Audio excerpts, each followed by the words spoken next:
में एक पिता आधी धोती पहने आधी कंधे पे डाले नंगे पांव शंकर जी को जल चढ़ाने आया। लोटा भर के जल चढ़ाया। पास में एक महात्मा ठहरे थे, उनके पास गया, रोने लगा। क्या बात है?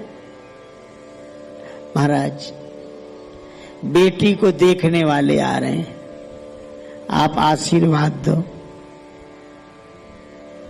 सफलता मिल जाए। सवेरे से बेचारे ने कुछ नहीं खाया, पूरे परिवार ने कुछ नहीं खाया, महात्मा से आशीर्वाद लेकर लौटा। और जिस बेटी को देखने आ रहे वो बेचारी सवेरे से सजी संवरी बैठी है, बिल्कुल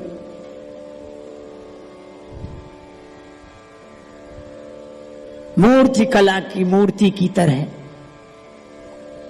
आ गए आ गए आ गए आ गए, बैठाओ बैठाओ बैठाओ। अब वो निकली ट्रे में चाय नाश्ता लेकर, उसके साथ और बालिकाएं आई। अब आने वाले पसंद करने के लिए ऐसे देखते हैं, लंबाई चौड़ाई ऊंचाई कद काठी। फिर हुई प्रश्नों की बौछार शुरू। होने वाली सास ने कहा, तुम्हें भोजन बनाना आता है? हाँ माता जी, हाँ आता। ननद ने पूछा, स्वेटर बुनना आता? हाँ। अब जो पूछे सो वो हाँ हाँ हाँ हाँ हाँ हाँ हाँ।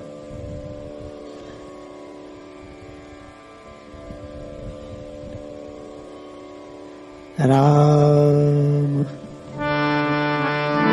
राम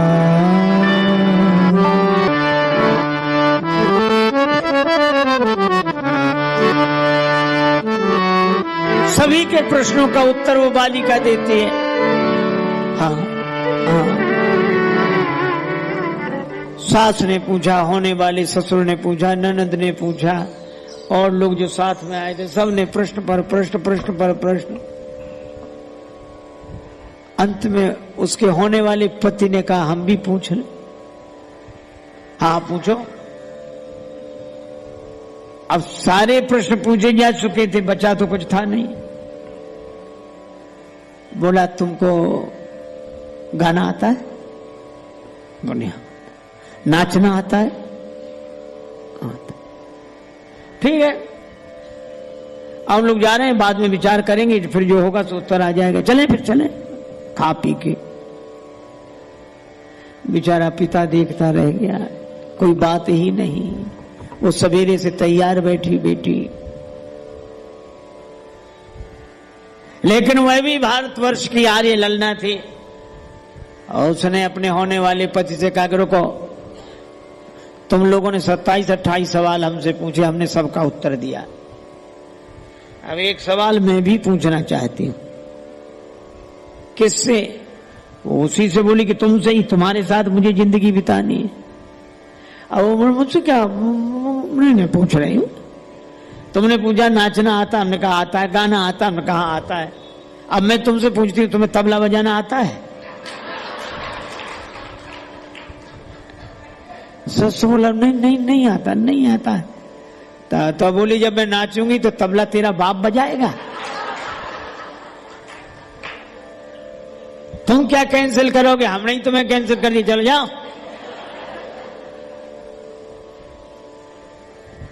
भारतवर्ष की आर्य ललनाओं की स्वाभिमान की संस्कृति होनी चाहिए।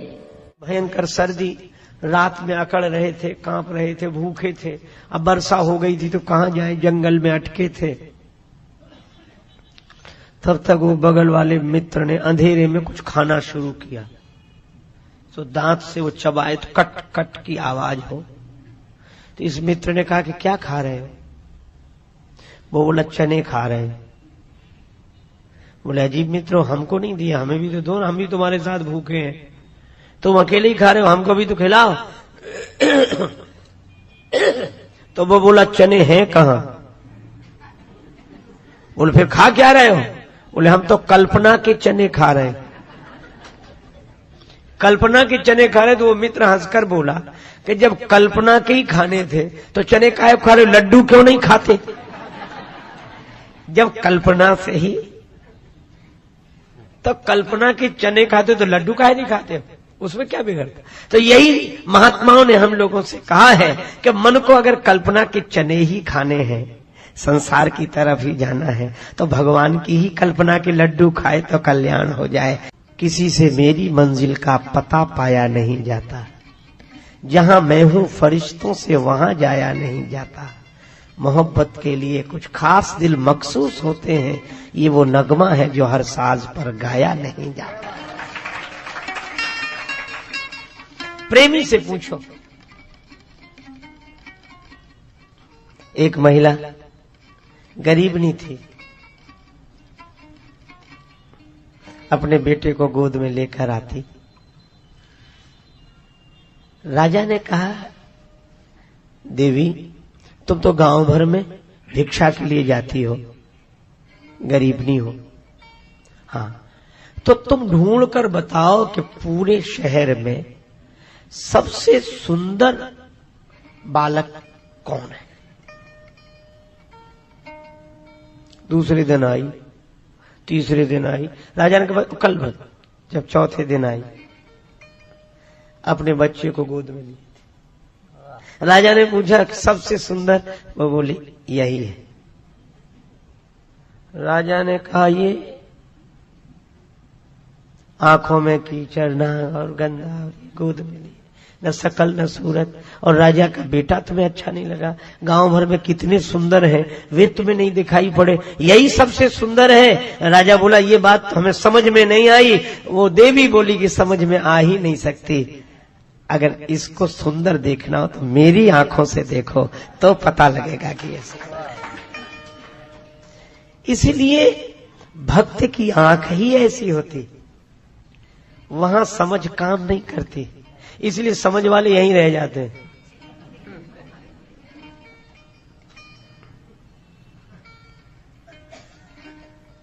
एक आदमी गया गांव में, उसके साथ उसका मित्र था, शहर से गया था, बड़ा पढ़ा लिखा आदमी था, इतना तार्किक, हर बात में तर्क करे, माने ही नहीं कोई बात।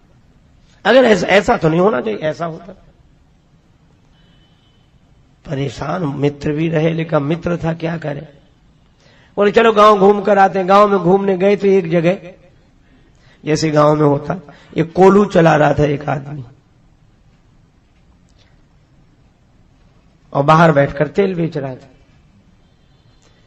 वो अकेला आदमी अपनी पूरी फैक्ट्री चला रहा था, बैल को कोई हाँकने वाला नहीं था, बैल फिर भी घूम रहा था, कोल्हू का बैल। तो उसने कहा क्यों जी, इस बैल को कोई हाँकने वाला नहीं है, ये बैल चलता कैसे है? तेल बेचने वाला बोला हमने इसकी आंखों पे पट्टी बांध रखी है, इसीलिए वो समझता है कि हाँकने वाला पीछे ही है और कोई होता है नहीं, घूम रहा। पर वो तो तार्किक था, बोले ये तो कोई समाधान होगा नहीं, ये भी कोई बात थोड़ी है। क्या बोले ऐसा भी तो हो सकता है कि बैल खड़ा हो जाए और तुम बाहर बैठे हो, तो तुम्हें कैसे पता लगता? वो बोला हमने बैल के गले में घंटी बांध रखी, बैल चलते चलते रुक जाता, समझ जाते हैं कि रुक गया है, हम जाकर फिर हाँक देते हैं। इतने पर भी वो नहीं माना। क्या बोला? बोले ये भी कोई बात थोड़ी हुई, ऐसा भी तो हो सकता है कि बैल एक ही जगह खड़ा खड़ा गर्दन हिलाता रहे। तो तेल बेचने वाला बोला माफ करें बाबूजी, वो बैल है आपकी तरह तार्किक नहीं है जो एक ही जगह खड़ा खड़ा गर्दन हिलाता रहे। ये कुतर्क करने वाले कहीं नहीं पहुंचते, ये जिंदगी में जहां खड़े वहीं खड़े रहते हैं। भाई इनका एक ही काम है, जहां खड़े थे वहीं खड़े खड़े गर्दन हिलाते हैं। अरे ये ऐसा नहीं, वो ऐसा नहीं, और भक्त पहुंच जाता है। और इसीलिए भक्त की दृष्टि से देखो, अगर हमारा सोच बदल जाए तो दुनिया बदल जाए। सोच बदल जाए। दो व्यक्तियों को आधा आधा गिलास दूध मिला, शीशे के गिलास थे। एक गिलास को ऊपर से देखा, क्या होता है इतने, आधा खा ली, क्या होता है, बड़ा तनाव है, क्या होता है इसमें। और दूसरा आदमी आधा गिलास दूध लेकर शीशे के गिलास को ऊपर उठा दो, आधा, अरे बहुत है, बहुत है, अरे बहुत है, बहुत है, अरे क्या बात, कमाल हो गया, बहुत बढ़िया, बहुत बढ़िया। दोनों के पास ही आधा आधा है, पर एक गिलास को नीचे से देख रहा है, एक गिलास को ऊपर से देख रहा है। अगर हम लोगों की दृष्टि बदल सके तो सृष्टि चाहे जैसी बनी रहे हमें आनंद देने वाली ही होगी। एक महात्मा के आश्रम में 2 ब्राह्मण देवता ठहरे। श्राद्ध के दिन ब्राह्मणों के निमंत्रण, ब्राह्मण बड़े आनंद में जावे और शाम के लौटे आवे। महात्मा बड़े प्रसन्न, और पंडित जी, अरे महाराज सब आनंद है, आपकी कृपा से सब ठीक चल रहा है। एक दिन दोनों गए निमंत्रण में, एक उदास एक हंसता हुआ आया। जो उदास था वह महाराज हुआ है, और जो हाँ महाराज हुआ है। महात्मा जी को लगा अलग अलग जगह गए होंगे ये, सो पूछा क्या अलग अलग जगह गए थे? नहीं नहीं, एक ही जगह। अच्छा, तो उन्होंने स्वागत में अंतर किया होगा, तुम्हें नीचे बिठा दिया, उन्हें ऊपर? नहीं नहीं, एक ही जगह, एक ही तखत। तो खिलाने पिलाने में अंतर किया होगा, इनको हलवा खिलाया हो, तुम्हें कुछ और खिलाया? नहीं नहीं, जो इन्हें खिलाया वो यहाँ। महात्मा बोले अब हम समझ गए, विदाई में अंतर हुआ होगा। बोले नहीं, 5 रुपए इन्हें मिले, 5 हमें। महात्मा बोले जब एक जगह गए, एक जैसा स्वागत, एक जैसा भोजन, एक जैसी दक्षिणा, फिर ये बात समझ में नहीं आ रही कि एक उदास एक प्रसन्न।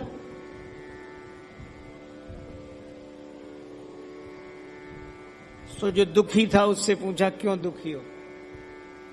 कहने लगा महाराज हम रास्ते पर कल्पना करते गए कि आज बड़े आदमी के घर जा रहे हैं, बड़ा संपन्न आदमी है, धनी आदमी है, तो हम सोच रहे थे कम से कम 11 रुपए तो देगा, और उसने 5 ही दिए, इसलिए हम परेशान हैं।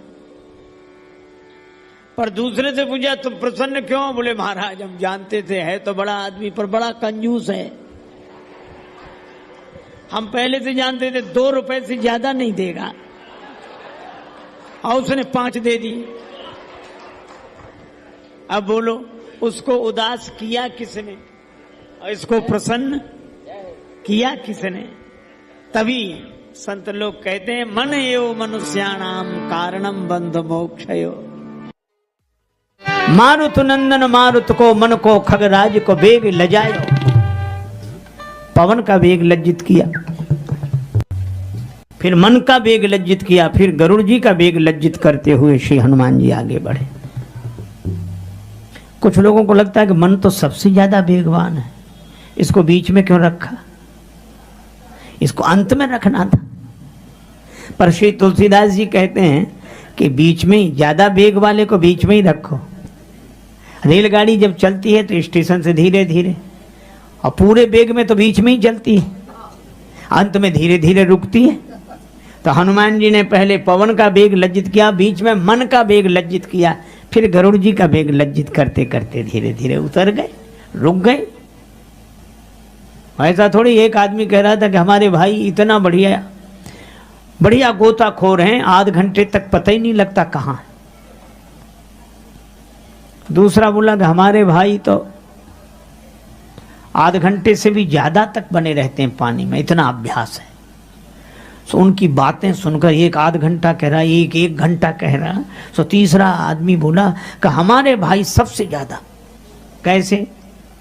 बोले बहुत बढ़िया गोताखोर। क्यों? बोले जब से डूबे हैं आज तक निकले ही नहीं। इस देहाभिमान से बचने का उपाय अवसर है अनमोल, काम कुछ ऐसा कर जा, पाकर गुरु से ज्ञान यार, मरने से पहले मर जा, अपने घट में बैठ निरंतर नहीं किसी के घर जा, सीता राम नाम सुमिरन कर भव सागर से तर जा, मर जा। अच्छा देखो, नदी में जब डूबता है जिंदा आदमी डूबता, मुर्दा नहीं डूबता। जिंदा हाथ पांव हिलाए बिना नहीं रहता, मुर्दा ना हाथ हिलाए ना पांव, आराम से पार हो जाता है। मस्त राम मुर्दों से बोले हमको कुछ बतलाओगे? मुर्दों में से एक मुर्दा बोला मर जाओ सुख पाओगे।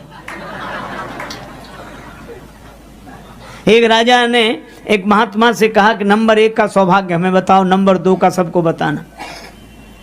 महात्मा बोले नंबर 1 का सौभाग्य तो खत्म हो गया, नंबर 2 का ही बचा है, कहो तो बता दें। हाँ बताओ। नंबर 1 का सौभाग्य था कि तुम पैदा ही ना हुए होते, और नंबर 2 का सौभाग्य कि जितना जल्दी हो सके मर जाओ। उसे बात समझ में नहीं आई, और महात्माओं की बात सबको समझ में नहीं आती। ये इतने महापुरुष विराजमान हैं, इनको जिंदगी का अनुभव है।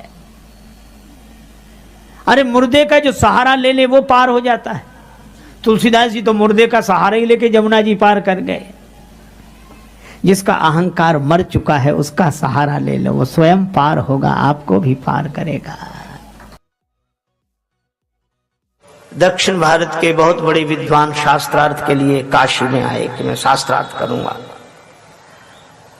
विद्वान घबराए, शंकर जी से प्रार्थना की कि आप ही काशी की लज्जा रखो। शंकर जी ने प्रेरणा दी कि इनसे कबीरदास से शास्त्रार्थ करा दो। और विद्वान बोले कबीरदास से? बोले हम जो कह रहे हैं सो करा। कबीरदास जी से कहा शंकर भगवान की आज्ञा है। अच्छा चलो। पंडित पद्मलोचन जी नाम था, उन्होंने कहा इनसे शास्त्रार्थ करें। कबीरदास जी बोले मसी कागज छुयो नहीं, कलम गही नहीं हाथ। कलम कागज कभी छुआ नहीं तो तुम तो पढ़े ही नहीं हो। तो कबीरदास जी ने उनसे कहा कि पंडित जी आप तो पढ़े होंगे। हाँ हम पढ़े हैं। तो हमें एक उत्तर दे दें, पढ़कर समझे हो कि समझकर पढ़े हो? पढ़कर समझे हो कि समझकर पढ़े हो? अब वो हैरान। अगर वो ये कहे कि पढ़कर समझे हैं तो फिर किताब समझी होगी। किताब समझी होगी, उसको नहीं समझा होगा। और अगर समझकर पढ़े हो, अगर वो कहे समझकर, तो जब समझ ही लिया था तो पढ़ने की जरूरत क्या थी? शास्त्रार्थ इसी पर हो गया। उसने कहा ठीक कहते हो, सच्ची पढ़ाई तो उनकी है जो भगवान के भजन में लगे हुए हैं। 90 वर्ष से ऊपर अवस्था, वयोवृद्ध, अत्यंत वयोवृद्ध, एक ब्राह्मण देवता डुंकृज करण का अभ्यास कर रहे थे। व्याकरण में एक करण होता डुंकृज करण। आद्य शंकराचार्य जी ने उनको देखा, कहा क्या कर रहे हो? का व्याकरण के सूत्र का अभ्यास कर रहे हैं, पढ़ाई कर रहे हैं। शंकराचार्य जी ने कहा प्राप्ते सन्निहते मरणे नहीं नहीं रक्षति डुंकृज करणे। भज गोविंदम गोविंदम भज मूढ़ मते। सबका सार यही है, भगवान का भजन, भगवान का स्मरण।